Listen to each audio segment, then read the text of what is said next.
अऊज़ु बिल्लाहि मिनश्शैतानिर्रजीम बिस्मिल्लाहिर्रहमानिर्रहीम।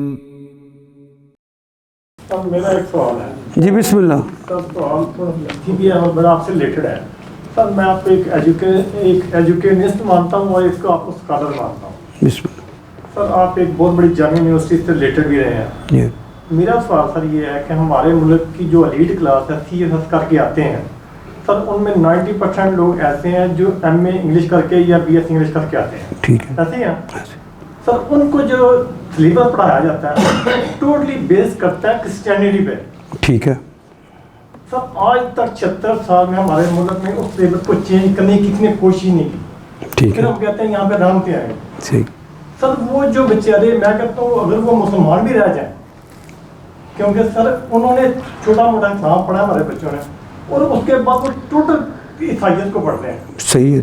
फिर सर अगर वो लोग, लीड क्लास तो वही है, मुल्क तो उन्होंने चलाना है, अंडरस्टूड बात है।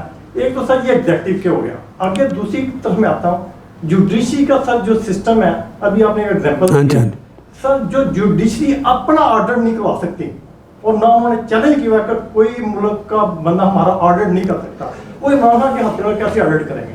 उनका भी सर आपके सामने सिनेरियो के हालात क्या है कि कितने लोगों की जजत की डिग्रियां जाली हैं। तीसरे नंबर पर मैं आ जाता हूँ पार्लियामेंट पे। पार्लियामेंट में सर एक भी बंदे पे हम ये नहीं कह सकते कि ये बंदा थोड़ा सा ईमानदार या डेड ऑनेस्ट होगा, टोटल चोर, डाकू, डकैत, दस्तागीर और बदतखोर होगा सर, ऐसे कातिल होगा। सर ये तीनों इदारे हमारे मुल्क की ऐसे हैं कि जिनको हमने ठीक करने की ना कभी कोशिश की है, ना किसी स्कॉलर ने की है, ना सर हमारे सिलेबस में ऐसा कोई चीज़ रखी गई है कि हम लोग एक अच्छा शरीफ बन सकें और कोई बंदा मुल्क की खिदमत कर सके। मेरा एक सवाल सर ये है, दूसरे से रिलेटेड सवाल ये है सर कि आप हमें एक इस्लाम की तारीख बताते हैं कि इस्लाम से पहले, इस्लाम ड्यूरिंग द इस्लाम जब स्टार्ट हुआ कितने लोग शहीद हुए हैं, और हज़रत इमाम हुसैन से लेके आज तक सब लेके आते हैं। बाद में आप हमें एक पर्ची पे ले आते हैं। इवन के मैंने पढ़ा सर, नबी करीम सल्लल्लाहु अलैहि वसल्लम ने अपनी लाइफ में 127 या 130 छोटी मोटी एक्सपीडिशन हुई हैं उनके ज़माने में। सर ये कैसे मुमकिन है कि आज बगैर इन एक्सपीडिशन के हम ये काम कर रहे हैं? एक वोट की पर्ची से सर हम सारी ज़िंदगी लगे हैं। सर एक मैं आपको प्रेसिडेंट देता हूँ कि हाफिज नईमुर साहब कराची से, वो बेचारे कितनी मुश्किल से जीते हैं, मगर सर ये वो काम उनके जरिए लिया गया है कि जो पीपल पार्टी 40 साल में सिंध में और कराची में अपना मेयर नहीं बना सकी थी, वो उन्होंने इनको इस्तेमाल करके बेचारा बना लिया है। क्या सर ये ऐसे मुमकिन है? मेरा सर यही सवाल है सर। आपका सवाल तो एक ही है, एक ही सवाल है।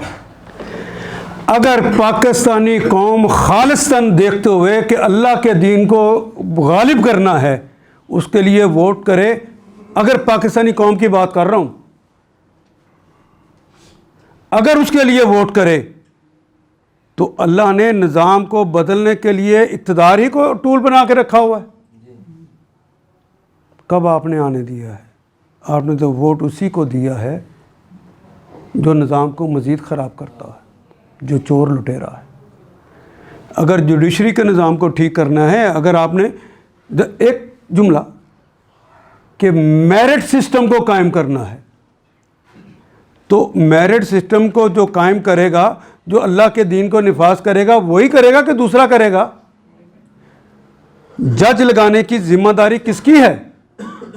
क्यों किसी को दी? जो मेरिट पे पूरा आता है उसको मिलनी चाहिए कि तुम्हारी मर्जी से मिलनी चाहिए? तो ये तो वज़ीर आज़म लगा रहा है। ऑडिट जिसका अदारे का ना हो, वो अगला साल उस पर चढ़ना चाहिए? तो 10 से लेकर 18 तक ये पैसे मुंतकिल हो गए एक शख्स को, और ऑडिट ना अदारे का हुआ ना उस शख्स का ज़ाती हुआ। हमारे अल्ताफ़ हुसैन साहब सिर्फ सऊदी और उसमें इंग्लैंड के अंदर उन्होंने जो इन टाइम टैक्स नहीं दिए, उसका जो जुर्माना हुआ है वो 52 करोड़ पाकिस्तानी रुपया है। कितना? पाकिस्तानी रुपया 52 करोड़ उसे जुर्माना हुआ है। तो वो पैसे कितने होंगे जो पाकिस्तान से लूट के लेकर गया है? सोचो सोचो सोचो सोचो। तो जिंदाबाद के नारे उसी के लगे हैं, तो वो तब्दीली वो कैसे लेकर आते? असल कसूर सिर्फ इस आवाम का है, बेचारी कोई नहीं है। ये रोटी को चोची नहीं कहती, अपने मामला को खूब समझ के कर रही होती है, लेकिन अल्लाह के हवाले से गाफिल। जब ये अल्लाह के हवाले से सोचने की कोशिश करेगी तो कोई उस रिज़ल्ट को बदलने की सलाहियत नहीं रखता। अभी इक़्तिदार चूँकि गैरों का है, बुरे लोगों का है, इसलिए वो वहाँ पे रिज़ल्ट तब्दील होते हैं। कराची में भी जो रिज़ल्ट तब्दील हुए हैं उसी वजह से हुए हैं। लेकिन अगर आपने बैसियत कौम वोट दिया होता, बैसियत कौम का लफ्ज़ इस्तेमाल कर रहा हूँ, तो बदतरीन जो बादशाहत थी वो ईरान की बादशाहत थी। उसे पुलिसमैन ऑफ अमेरिका कहा जाता था। उसके मजालिम की दास्तानें सुनते बंदे के ऊपर लर्जा तारी हो जाता है। लेकिन जब कौम ने खमीनी के हक में वोट दे दिया है तो उसको कोई रोक सका? तुम समझते लोग रोक लेते हैं और फौजें रोक लेती हैं और हुकूमतें रोक लेती हैं। ये सारे काम मेरा अल्लाह करता है कि जब आप अपना काम नहीं करेंगे तो आपको सजा देने के लिए गंदे हुक्मरान लगा देता। आपका डीसीओ ऐसे नहीं लगता, अल्लाह की वजह से लगता है कि इस कौम को जूतियां मारो शायद ठीक हो जाए। ये मैं समझाने की कोशिश कर रहा हूं। कसूर हमारा है। झूठे दानिश्वर की देखें, मैं और आप ही हैं ना, रात को वो 8 दानिश्वर बैठे हो तो 8 ही बोल रहे होते हैं। उन्हें दानिश्वर कहना भी चाहिए कि नहीं? बाकी बातें तो बात की नहीं कहना चाहिए। तो उसकी बातें आप क्यों सुनते हैं? फिर उनके कालम क्यों पढ़ते? सोचिए जरा। और फिर जगादरी बन के हम आपस की बहसों में भी उन्हीं बातों को इस्तेमाल करते हैं जो रात को उन्होंने कही होती।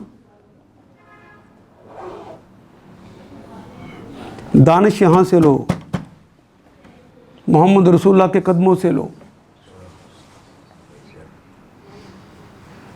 दानिश यहां पर है।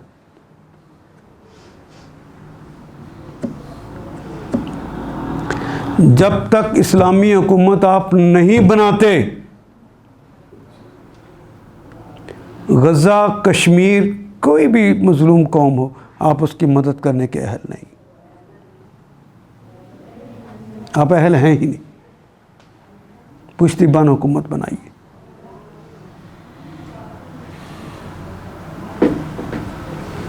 कसूर इस आवाम का है, इसलिए मैं कहता हूँ बेचारी वाली कोई बात नहीं, वरना अल्लाह कभी ऐसे हुक्मरानों की सज़ा इसको ना देता अगर ये बेचारी होती। दुनिया डर गई थी कि जब ख़ुमैनी का त्यारा तेहरान की तरफ आएगा तो नीचे से तोप का एक गोला आएगा और उसको फ़ज़ा में मार दिया जाएगा। सारे लोगों ने ये खबरें लगा दी थी। फिर वो त्यारा आया, किसी को नीचे से फायर करने का मौका मिला? किसने नहीं दिया? ख़ुमैनी ने। वो तो था फ़ज़ा में था। ये उसके अल्लाह ने किया। वल्लज़ीना जाहदू फ़ीना लनहदियन्नहुम सुबुलना। आप उसके रास्ते पे चलने की कोशिश करें, तुम्हारे रास्ते मेरा अल्लाह अपने हाथों से बना देगा। और जिसके रास्ते अल्लाह बना दे, दुनिया की कोई ताकत उसे सबूताज कर सकती है? बनाओ तो सही। हम तो बनाते ही नहीं। हम तो ये बहसे कर रहे होते हैं, तेरा चोर मुर्दाबाद, मेरा चोर जिंदाबाद। यही कहते हैं जी। मेरे चोर ने खाया है, मैं मानता हूं, लेकिन कुछ लगाया भी तो है ना। यही बातें होती हैं। ये कौम है।